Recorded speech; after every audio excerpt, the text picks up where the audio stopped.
할렐루야, 예수님의 사랑으로 성도 여러분을 사랑합니다. 우리나라에 불교가 들어온 것은 고구려 소실왕 2년 때인 AD 372년이었습니다. 이 불교는 통일신라 시대에 융성해져서 고려 시대에는 아예 불교가 나라의 종교가 되기도 했습니다. 당시 불교의 사찰은 저런 지금처럼 산소 깊은 곳에만 있는 것이 아니라 사람들이 모여 사는 도시의 중심부에 자리하고 있기도 했습니다. 그러나 이처럼 불교의 세력이 커지자 많은 부작용이 생겨나기도 했죠. 불교의 승려가 특권 세력이 되고 급기야는 정치까지 관여해서 문제를 야기시키기도 했습니다. 이런 불교에 맞서 조선을 세운 사대부 계급은 불교를 만국의 종교로 규정하고 유교를 건국이념으로 세우게 된 것입니다. 그러나 천년을 이은 불교를 단숨에 뿌리 뽑는 것은 불가능한 일이었고 조선의 500년을 지나며 지금 같은 불교로 자리매김하게 된 것이죠. 사람의 생각이나 사상, 이념은 바꾸라고 해서 쉽게 바뀌는 것이 아님을 알려주는 예가 될 것입니다. 그런데 이스라엘은 무려 1400년이었습니다. 하나님께서 모세를 통해 히브리 민족을 애굽에서 구원하시고 그들에게 율법을 주시며 하나님의 섭리로 살게 한 것이 BC 1400년경이었습니다. 히브리 민족 이스라엘은 그 오랜 세월 동안 태어날 때부터 율법을 듣고 지키며 살았습니다. 그 율법을 행함으로 구원을 받는 것으로 교육을 받았고 그들 민족만이 야훼 하나님이 택하신 민족이라는 뿌리 깊은 선민 사상에 취해 있었습니다. 그런데 하나님의 독생자 예수님이 세상에 오신 것이죠. 그리고 우리의 모든 죄를 대신 지시고 십자가에서 죽으시고 부활하심으로 이스라엘만이 아닌 온 인류의 구주가 되셨습니다.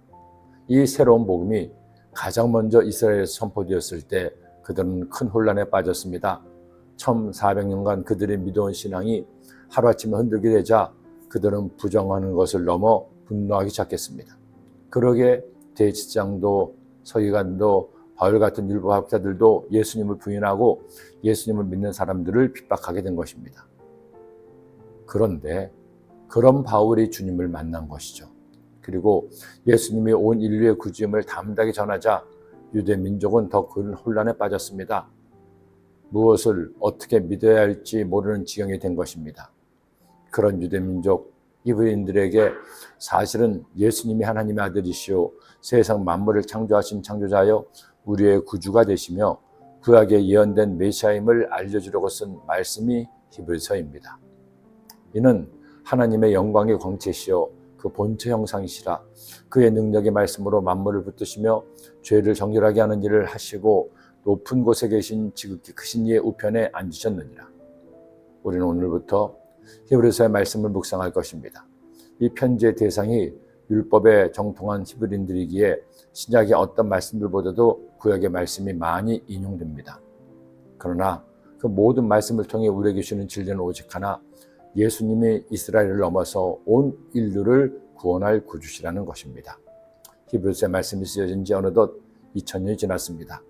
그 오랜 세월 동안 복음은 예수님 말씀처럼 예루살렘에서 유다, 유다에서 사마리아, 사마리아에서 온 세상까지 전해져 오늘을 사는 우리를 구원하고 하나님의 자녀가 되게 했습니다.